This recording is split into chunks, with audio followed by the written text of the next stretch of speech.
Hi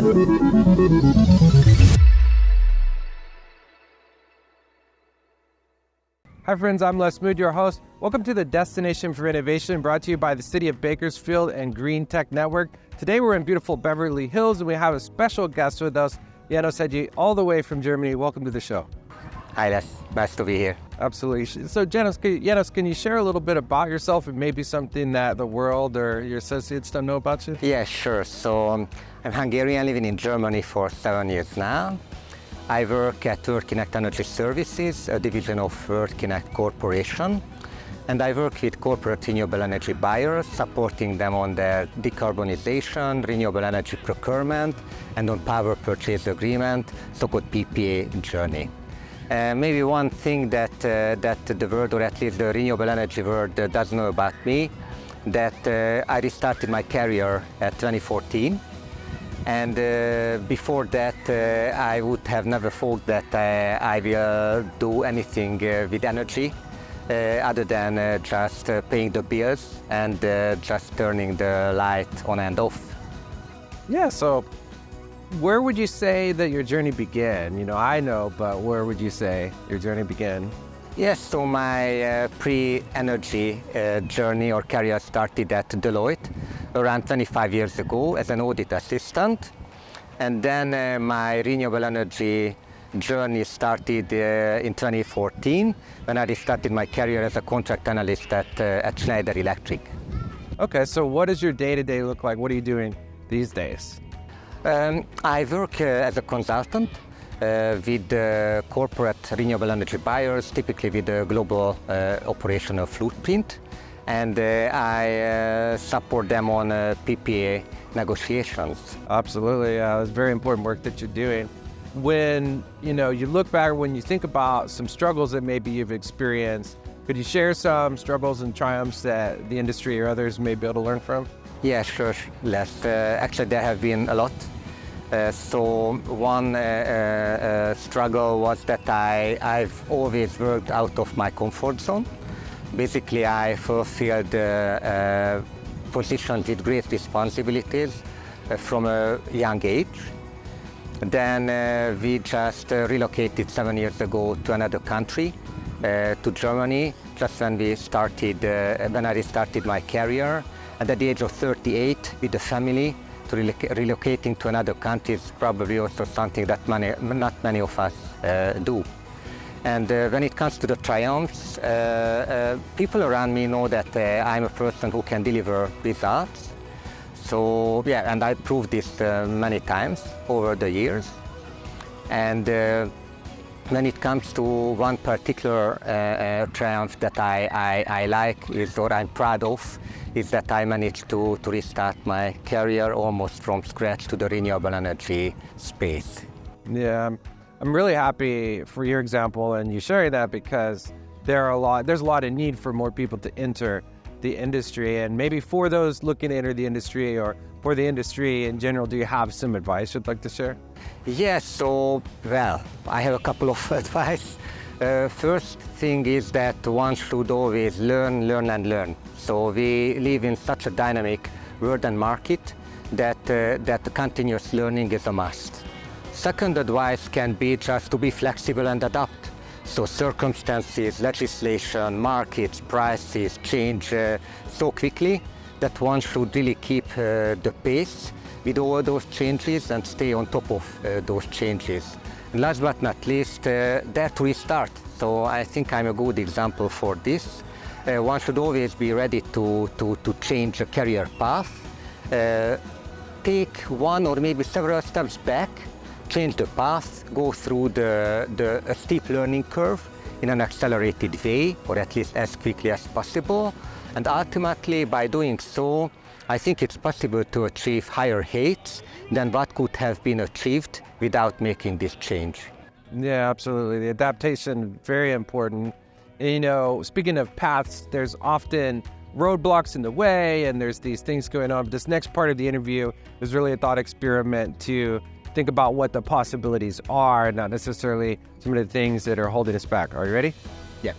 So the first question is, what is some low-hanging fruit that people or society could bite into to advance a more sustainable world? Yes, so we should cooperate more. We should listen to each other more. We should share knowledge more. We shouldn't just focus on our own problems and priorities. We should stop for a moment. We should just not go with the flow always. And if we could do this, then I'm sure that we could achieve good things together. Absolutely. I agree. And, when it comes to bigger challenges and opportunities, where are some of those areas that we shouldn't ignore, that we should face forward?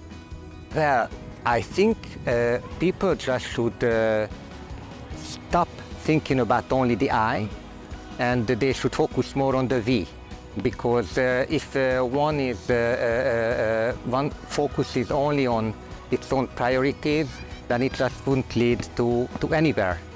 Of course, we can be strong, but together as a community, obviously, we could have a greater power. So we really need to work together more, and not always just being overwhelmed with our own problems.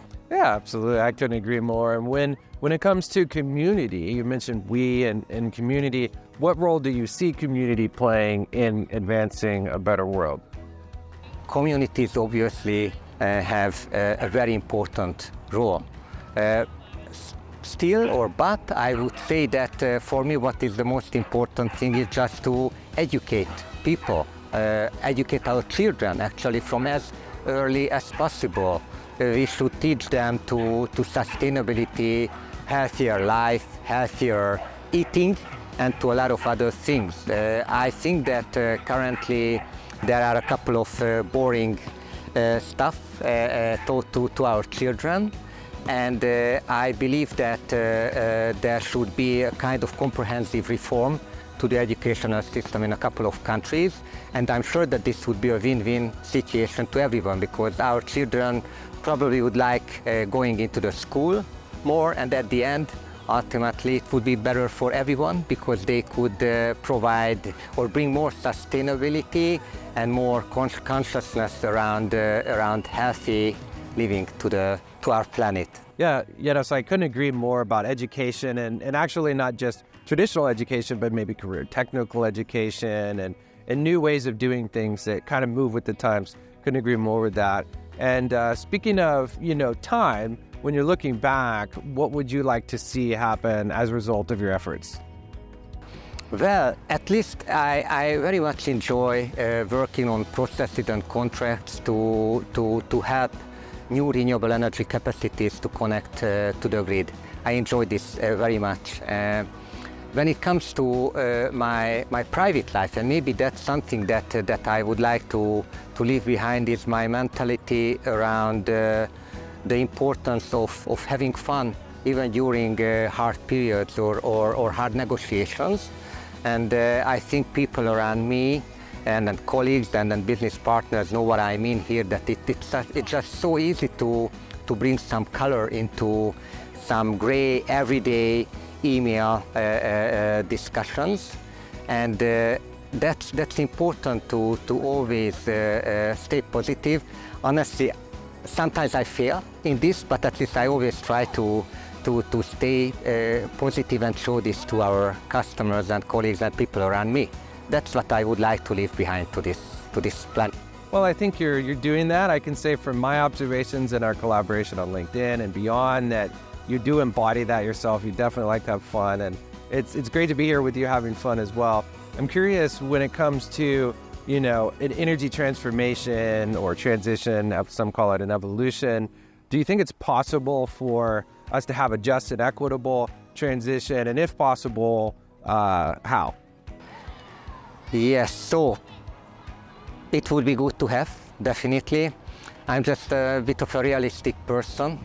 And I think our world has just become, again, such a complicated place that there may be some other priorities than the just and equitable transition. So, for example, just take the COP meetings as an example. So governments, experts just come together, they talk about a lot of things, but with not much results. So I would like to see less talk and more work in this regard. Also nowadays, I just see so many or increasing number of fractions among and within countries, then my feeling is that there are going to be other priorities than focusing on the just and equitable transition. And don't get me wrong, it doesn't mean that us, governments, countries, companies shouldn't strive to achieve that.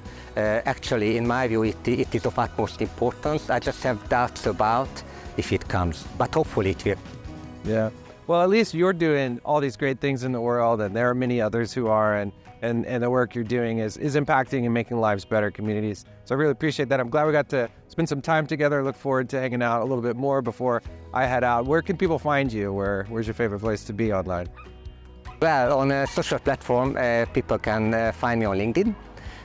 Otherwise, I live in Germany. A lot of people knows my email address, but yeah, if they want to find me, then just go to LinkedIn and I will be there.